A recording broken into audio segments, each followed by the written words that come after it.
Imagine that you and some friends want to go paintballing, and in the process of wanting to go paintballing, you realize that your team, you and these two friends, is kind of a mixed bag. On the one hand, you have a friend who is very timid and they're very indecisive. They can't figure out what they want to do, and as a result, they're going to get shot a lot. On the other hand, you have a friend who's just gung-ho, just run and gun, gonna run into any situation and try and Leroy Jenkins their way out of it, which results in them also getting shot a lot.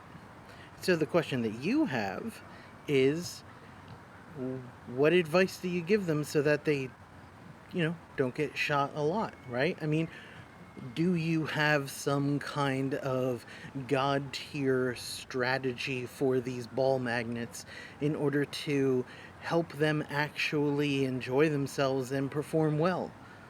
Or is it the case that there is no such thing and you've got to figure out what to tell each of them? If you're Aristotle, the answer is pretty clear. You go for the bespoke strategy that will work for the particular friend you're advising. Because if you're advising for everyone in general, you're not going to be able to give the kind of specific advice that will help that person in the specific situations they find themselves in. That approach to thinking about behavior and situations, well, that's going to be our topic for today's video. In this video, we are going to cover three things. First, we're going to talk about the historical context related to Aristotle and some of the main points that we need to think about regarding his philosophy. Then we're going to go into the main argument in books 1 through 3 and put together the pieces of what he's trying to present to us as an ethical philosophy. And then finally, we're going to end with some light criticisms, but common criticisms one might have of Aristotle's ethical philosophy. So without further ado, let's jump into it. Aristotle hailed from a place called Macedonia, which is famous for rulers named either Philip or Alexander. I'm sure it's famous for other things, but in the Western world, we know it for, those dudes. In fact, Aristotle was a tutor of Alexander for a time, and scholars debate whether or not Alexander's behavior was the result of Aristotle's teaching or because he didn't listen to him. Regardless, Aristotle goes to Athens and he studies at Plato's academy and becomes something of a major faculty member and researcher there. But when it comes time for the academy to choose a new leader after Plato had retired, they go with Plato's nephew rather than Aristotle. He is appropriately upset and goes and forms his own school known as the Lyceum. Now, in terms of ethics, what we have from Aristotle is something rather odd. He writes a number of works regarding ethics, and the biggest one, the Nicomachean Ethics, is really just lecture notes from classes that he would teach. So imagine that the notes that you're taking down in your notebook, those are what we have that remains of Aristotle's talks about ethics. And all of these different notes we kind of string together to create what we would call the Nicomachean Ethics. So with that in mind, we have to think about Aristotle's philosophy and the text itself less like a narrative and more like a puzzle. And so we're going to have to put these pieces together in order to understand what he is talking about. Given this puzzle-like nature of his thought, there are three main ingredients to understanding what Aristotle is doing in the Nicomachean Ethics. The first is that Aristotle is an essentialist. That is, he is somebody who believes that human beings have these essential or fundamental qualities that make them a human, and that we can understand those things. To fully know something is to understand its essence. And to understand the essence of the human, then, will be to know what a human is for and how they function and what is the right thing to do for humans. Which brings us to the second point. Aristotle is what we might call a normative empiricist. That is, he infers general rules or norms from a set of standard observances where the objects that he is observing have a certain amount of similarity. In other words, he's going to observe the world around him, and then he is going to infer some kind of general rule that describes how those similar types of objects behave. I mean, one of Aristotle's favorite things to do was to kind of hop off on one of the Greek islands and just sort of categorize all of the birds and bugs and different kinds of plants. And so, on the basis of that approach to understanding and learning, to observe the world around him, and then to figure out what he can infer as a general rule, is the approach he brings into ethics. Which leads us to the third and final point, which is that Aristotle is operating within the horizon of ancient Athenian ethics. By this I mean the ethics and the traditions of ethics that are very common in ancient Athens are going to be the kind of general environment of morality that he is working with. We can't assume that he means anything similar to what we mean about courage or generosity or magnanimity or anything like that when he is talking about excellence in those areas. But there are certainly similarities. One of the key things to remember about ancient Greek morality is that it was about pushing yourself to the limit, understanding that limit, and then not going beyond it. You stay in your lane because your lane is correctly suited to you. And that makes a lot of sense when we think about Aristotle developing the golden mean, which we'll get to in relatively shortly, actually. With these general ideas in mind, let's jump into the argument in books 1 through 3. I'll try and run through this relatively quickly, hitting the main points, and along the way we'll get to see what Aristotle means when he talks about an ethics that is aimed at a well-lived life.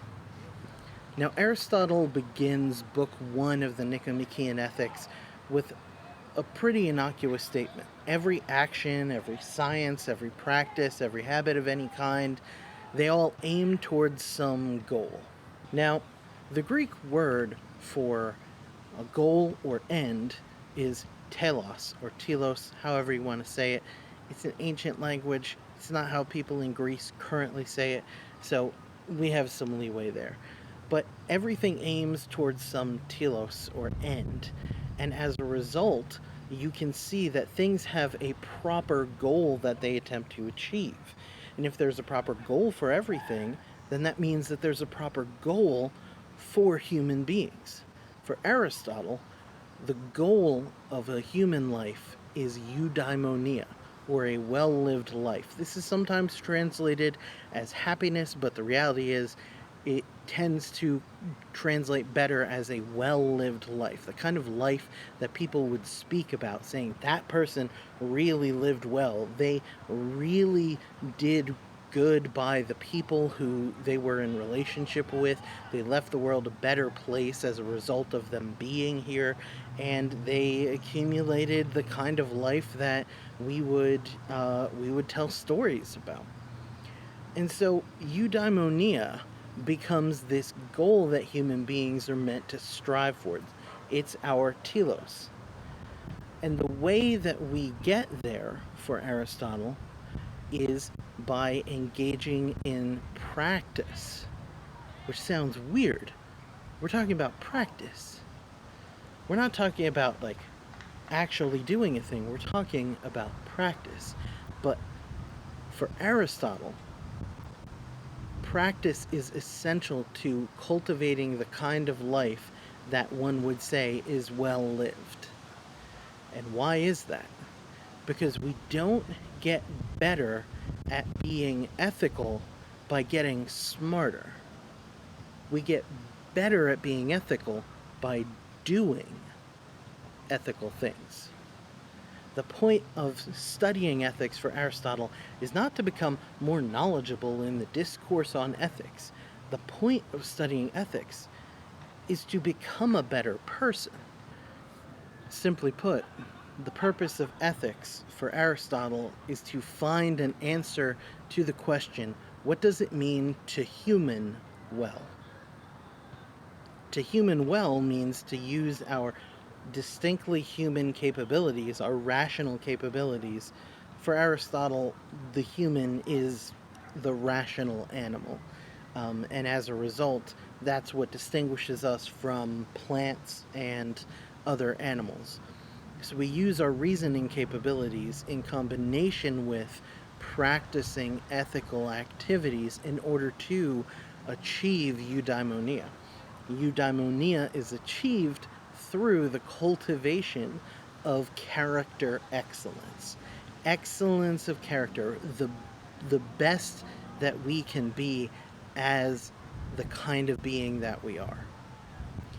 Now, what is character excellence? Well, Aristotle goes on to make a distinction between the kind of excellence of the intellect that we might cultivate through study, and says that character excellence, or character virtue, is the kind of excellence that pertains to how we relate to the world around us. And we cultivate those excellences by practicing them through the use of our reason and by attempting to do what a person of practical wisdom would do. In other words, the purpose of a virtue like courage, for example, is not to check off some checklist in order to say, now I have leveled up and I am courageous. My courage is a plus 15 on any, courage saving throws. Does that make any sense to you? I don't know. I'm just shooting from the hip here. The point is that for Aristotle, the goal is for us to think about what a person of practical wisdom, a person who has this virtue, how they would act. And then to think about how might we emulate or imitate that action within the framework of our capacities and our particular being and the particular situation we find ourselves in. For Aristotle, these character excellences are not just rote exercises. They are dispositions. They affect how we see the world and how we quite literally are oriented towards the world around us. A lot of times in contemporary literature and contemporary discourse, we refer to this as moral formation, right? How we are formed morally to engage with the world around us. Well, for Aristotle, that disposition towards a particular way of being in the world or thinking about the world is a crucial component in being an ethical person or achieving a well-lived life. So, for example, let's say that you are not predisposed to think about the amount of waste that you as a human living in Western culture produce. And then you start having to take out the trash and you notice that all of the things that you order online, or all of the food that you order out, or all of the things that you get in order to just live your life and live fairly comfortably, all of these things come with packaging, much of which can't be recycled, in fact has to be thrown away. And so now what you have is an awareness that in having to gather all of that together and take it out to dispose of it, you become aware of how your actions impact the amount of waste that is produced and placed somewhere else. And so you're predisposed then to start to think about where that trash is coming from how your decisions are impacting the amount of waste you produce. And that's what Aristotle wants us to get at. Notice that Aristotle is not saying you read in a book recycling is good and then you do it. He's saying that you begin the practice of taking out the trash, and in doing that practice, you begin to think about and feel a certain way towards the actions that contribute to having to do that practice. You don't think your way into morality, you act your way into moral action. That's the way that Aristotle wants us to begin to think about the kind of ethics that we're engaged in. But you might be asking, how do we figure out what dispositions are right? Do we just copy down the checklist of moral virtues that Aristotle gives us in Book 3 of the Nicomachean Ethics and kind of just try and work on those? Or is there another way to think about it? And Aristotle would say there's another way to think about it. See, those virtues in Book 3 and mentioned elsewhere, they're just a certain way of talking about regular dispositions towards behaving in an ethical way in a given situation. So Aristotle would say, for example, with courage, that there's a difference between somebody who is courageous, somebody who is cowardly, and someone who is foolhardy. Aristotle would say that the person who's foolhardy is at an excess, and the person who is cowardly is deficient in courage. And somewhere in between there is going to be the courageous person. But this is why the golden mean, which is that structure itself, is so interesting a concept, because Aristotle says it is relative both to us and to the situation we find ourselves in. You might find yourself in a situation where what you need to do is act more excessively, or you might need to play it cool and chill out, depending on the situation. For example, let's say that you go paintballing with two friends, one of whom is timid and one of whom is very not timid. To the timid one, you would probably say, hey, you need to be a bit more courageous. You need to make a decision and go with it. And it might be wrong, it might be right, but being paralyzed by indecision is actually going to undermine what you are trying to do in the game, and it makes you have less fun. On the other hand, you might say to your friend who just runs in and gets shot up all the time, hey, what if you held back and waited to see what the lay of the land was before you just jumped in? You can be very decisive and still have an idea of what you're doing, depending on what kind of situation you find yourselves in. And this is the magic of the golden mean, is that Aristotle is giving us a way of thinking about what the right thing to do in a given situation might be, but it's entirely dependent upon our situation and our capabilities. Aristotle is not going to demand the kind of courage that one might see from, let's say, a firefighter of somebody who has only ever been a desk jockey. Right? He's not going to say, oh, you need to be as courageous as a person who, I don't know, like goes and rescues animals in the aftermath of a rock slide, when all you've been doing is, I don't know, like streaming on Twitch all the time. It's not to say that those things are polar opposites. It's to say that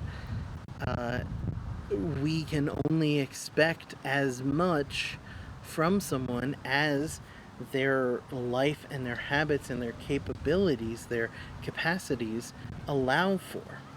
Character excellence, then, is a disposition that issues in a decision that has been made using our reasoning capabilities, but also takes into account the mean relative to us and what a person of practical wisdom would do. But who's a person of practical wisdom? They're the phronimos. Phronimos is the Greek word for a person of practical wisdom. We might call them a role model or a moral exemplar. And Aristotle is clear here that he doesn't mean somebody who's famous or has a famous reputation, nor does he mean somebody who's very skilled at their job. He means a person who, despite those things, makes the kind of decisions that are just and wise and excellent.